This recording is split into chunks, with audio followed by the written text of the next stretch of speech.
Bismillahirrahmanirrahim. Assalamu alaikum viewers. So in this session we are going to uh, set up the purchase order form so that it shows the tax computation, uh, picking all the information from the purchase order details as in the historical data, right? These are the we have already set up the columns for this from where the information will be fetched, right? So see how many, what is the column number. This we must know that when we look up this, right, for example, let's start from A, it is going to be column number 16, right? And 15 is the tax code, 16 is the tax amount. This amount is actually taking into the consideration the quantity as well, right? First of all, it works out the per pack tax that is multiplied by the number of quantity. So the tax amount is coming here. And it is frozen, it is not as a. So in the historical data, we should not have anything which will keep on changing the view if the basic uh, um, cells to which it is linked are changing. So the frozen information should remain frozen, should not be changing. So that's why we have removed the formula from the back on this. Okay, say like here. Okay. Now let's get back to the interface, and we go to the Visual Basic interface. This is in Visual Basic editor, and in here we have the purchase order. And when the purchase order is edited, so this happens. Okay, this is as soon as you enter some existing purchase order, then it is going to list all these things, right? Okay, so this is the line item portion. We are, yeah, in the line item portion, it is setting up all these things.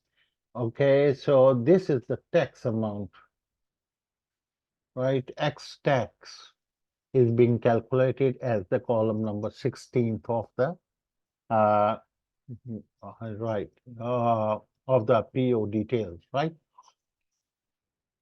Okay, and that text is also, and this is the tax the control in the form. If you go to the form and you go to the payments, and this is the tax which is going to be consolidating all the tax figures in it and showing it to you, right? So let's run this. We have put the breakpoint there, and so that we can show you how it is doing in the job. Okay, let's click this, and we straight away go to the purchase order number 14, right? So now it is and now taking one by one each item and calculating the tax. What is the tax? Is 0. Yes, the tax can be 0 if the tax group, the tax code is tax exempted. Okay, so this is fine.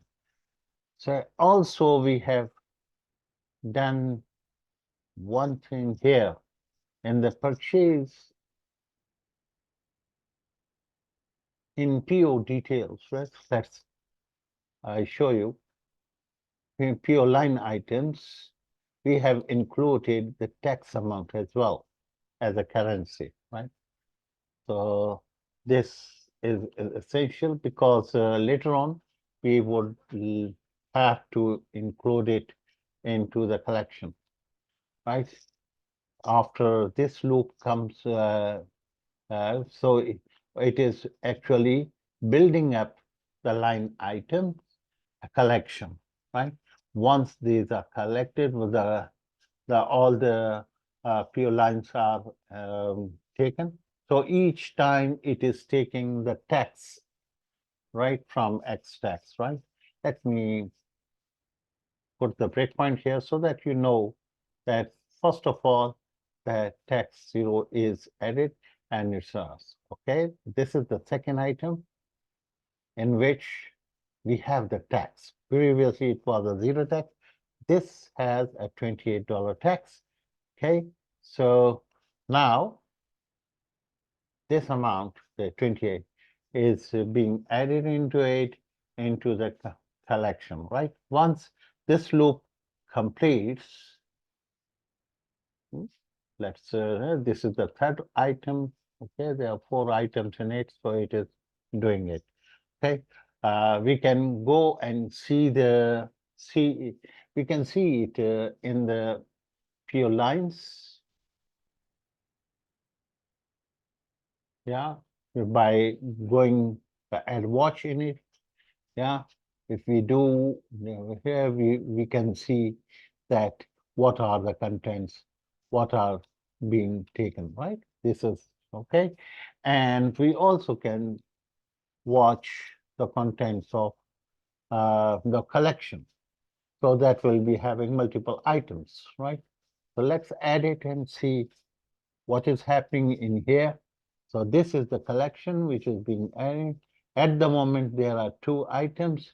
As soon as you click uh, play, so this is the third item added. Okay, the first item is this, right? With 0 tax. The second item is $28 tax, yeah, 28.8, and the third item is how much? It is $29.7 tax. Okay, so it is quick. It is doing the right job, and we have seen it by through the AdWatch window. Okay, the next is now it is taking all the information into the form via the form view. Okay, so it is going to display all these things in here. So let's put a breakpoint and see as soon as we click here. So all these information are now available here. Okay, so right things is appearing in the right column, and this is done. And also you have these 2 figures totaled in the payment share. Yes, 58.7.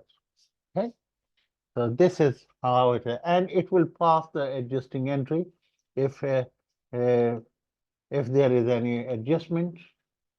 So if you double click on it, so at the moment it is on the breakpoint. That's why it is not working. Okay, that's fine. So this is you have to clear all the breakpoints in order for you to see that what is the breakup of this $58 tax. Let's double click on it. So this is the breakup. So it has taken the information. There were $50 before, and now it has passed an adjustment entry that is 8.55. So that makes the total equal. So it's agreeing. So this object was developed previously, so it is unaffected. And this is the beauty of object-oriented. Whatever the changes you do with an object, so these objects are independent, although integrated with each other. So that's why this figure is appearing here, right? And now it is showing you the details, the breakup of it, which are available. Okay, so we have completed this Yep.